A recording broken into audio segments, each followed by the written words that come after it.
Po osvojeni 16. točki v prvi ligi Telekom Slovenije letos je z menoj edini strelec na današnjem obračunu, naš napadalec Filip Dangovič.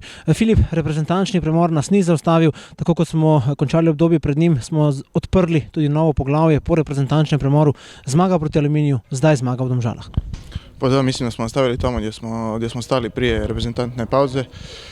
Jako smo dobro iskoristili ova 2 tjedna, dobro smo radili, dobro i odmorili, što je bitno prije ovog sad gustog rasporeda koji nas čeka, i danas smo odigrali jednu mušku utakmicu, karakternu, i zato smo nagrađeni na kraju pobjedom. Takoj po tekmi sva govorila, preden se je prižgala kamera, 58. minuta, podaj Josipa Čalušića, tvoj obrat in pa zadetek.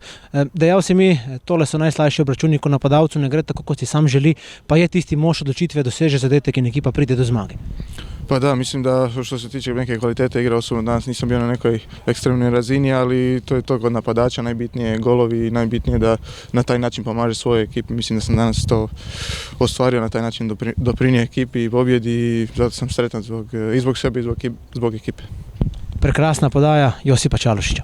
Vrhunska asistencija, mislim, kao za jednog stopera naći tako prostor skroz do napadača, probio je sve linije, praktički većinski dio posla je on napravio, ja sam poslije imao otvoren put prema golu. Kako pomembna je tale zmaga pred obračunom, ki je pred nami, že v sredo namreč štajerski derbi? Pa najviše je za samopouzdanje ovo bitno, najviše za samopouzdanje, jer odmah je lakše ulaziti u sljedeće utakmice, bolje se osjećamo, lakše nam je na terenu i mislim da nas ovo može samo još više dignuti za sljedeće utakmice. Filip, čestitke za gol in za zmago, hvala lepa in srečno. Hvala.